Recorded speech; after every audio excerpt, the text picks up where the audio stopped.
Ladies and gentlemen, welcome back to the Farm of the Bench. The center attention, obviously, it's one we have to start with because this episode, first of all, is a memoriam and is for Demaryius Thomas, a guy that passed away at 33 years old last week, unfortunately. The reports are that he died of a seizure. Obviously, he was having some health problems at the end of his career because of the car accident and everything. Obviously, I'm not. These aren't the fact. These aren't necessarily set in stone facts, but these are just what the reports are. And I want to take this time, center attention, to say thank you, DT, because like I said, some of the biggest sports moments, some of the biggest highlights of my young sporting career were including DT. Obviously, the play from Tim Tebow against the Steelers in the playoffs comes to mind. And for a guy like me who was never the biggest Broncos fan before that, we obviously dealt with Kyle Orton, Jake Palmer, all those years. I never was a huge Broncos guy. I was always Nuggets, Avs, everything else. DT brought me back into the fandom. DT obviously is at 6'5" and 220, 230, whatever he was absolutely blazing speed. And the still, when you talk to a Broncos fan right now, this generation of Broncos fans, the Super Bowl, obviously, when you have Peyton Manning on your team, you expect to win. That win against Pittsburgh in the playoffs is still, and that play is still etched in every single one of our minds. And I could not be happier and could not be prouder to be a Bronco fan for that reason.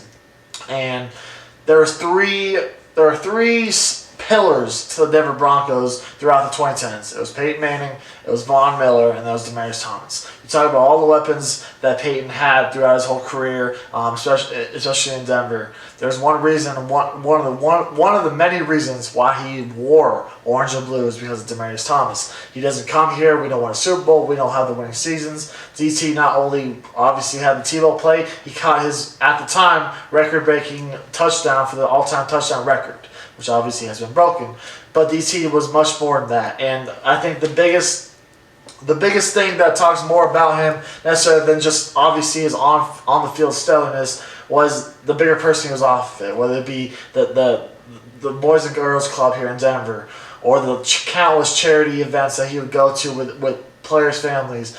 I think it was Fangio or Ellis or somebody said that every single person that has had a family or had kids that was either on the team, on the staff, coaching staff, whatever it may be, had a picture with DT. He was this generation's favorite player because of the kind of person he was. He in a position that is known for its divas, he was the absolute opposite. He was a guy that you just gravitated toward and you could not help but root for. There's a reason why it was so affecting to everyone at that stadium.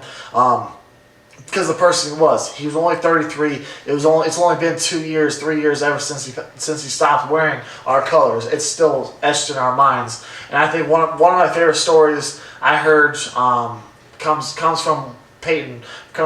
He the week after Demaryius Thomas was traded to the Texans, he came to Denver and played against the Broncos with the Texans.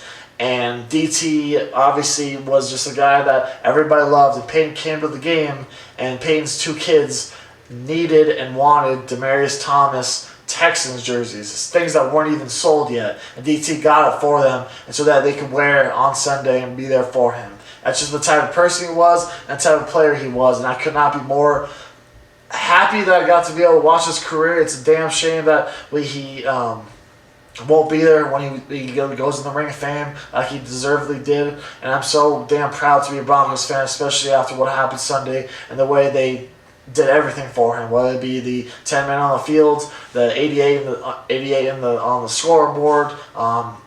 Everything was dedicated to him, and you could tell that there's so many players around the league that either wore his jersey to the game or had the 88 decal on his helmet because he was a much better player, and he was a Hall of Fame type player. He's a Hall of Fame type person. I can't wait until they announce his name into the Ring of Fame because it's unfortunate he won't be there for that, but I could not be more thankful for the time that I got to root for him and cheer for him, and that 88 will always be cemented in this Denver history. I could not be more thankful. Rest in peace, DT. Till we see you again soon, my friend.